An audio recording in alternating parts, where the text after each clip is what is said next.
Indian smartphone market is completely dominated by Chinese companies as the likes of Oppo, Vivo, Xiaomi and OnePlus command a majority of the Indian smartphone market. There was a time when Indian brands like Micromax, Karbonn, and Lava were the flavor of the nation before the Chinese companies beat the Indian companies both in terms of price and technology. As momentum for boycotting Chinese products gathers space in the backdrop of the tense border face-off at the LAC, it can well prove to be a revival moment for Micromax, Karbonn, and Lava. In the first quarter of 2020, Xiaomi captured 30% of the Indian smartphone market by recording a 6% year-on-year growth. Close on the heels of Xiaomi was Vivo, who recorded a whopping 40% year-on-year growth as it occupied 17% of the Indian smartphone market in the first quarter. Oppo now occupies 12% of the Indian market, and even newer brands like Realme are making waves as it recorded a 119% year-on-year growth.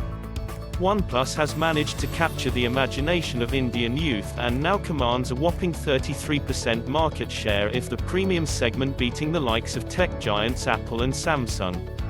The statistics show how deep Chinese companies have penetrated the Indian smartphone market by leading in technology and, more importantly, introducing smartphones at dirt cheap prices as compared to Samsung and Apple. It was not long ago that the likes of Micromax, Karbonn and Lava were leading the way and were spending millions in their marketing too by taking up sponsorships in the Indian Premier League. However, the entry of Chinese companies acted as a death knell for the Indian troika. It seems that the troika is all set to make a comeback as Micromax, Karbonn and Lava are preparing to announce new smartphones in India which will be launched between entry-level to mid-range segment.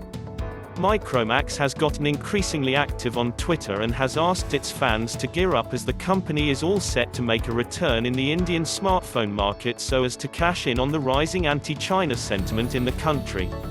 It is clearly visible from the company's tweets that it is planning to announce a comeback in a big way, and the replies also show that Indians eagerly want to buy India-made smartphones in a bid to hurt China economically. According to few reports, the company plans to soft launch 3 new smartphones by the end of July, with all of them being priced under 10,000 rupees.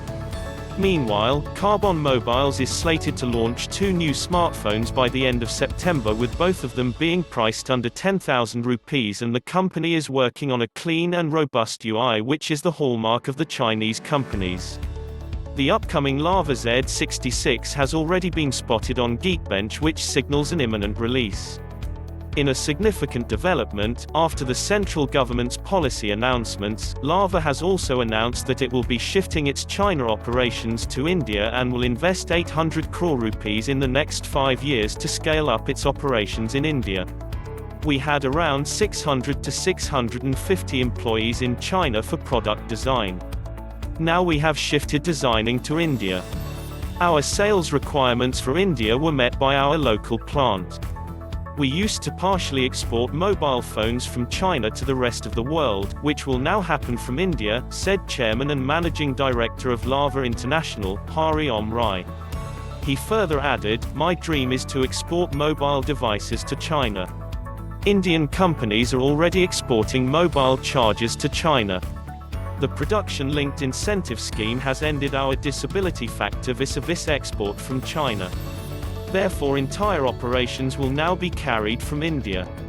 It seems that this is a revival moment for the Indian companies as they are capitalizing on the anti-China sentiment, as there are growing calls across the country for boycotting Chinese goods, including Chinese smartphones.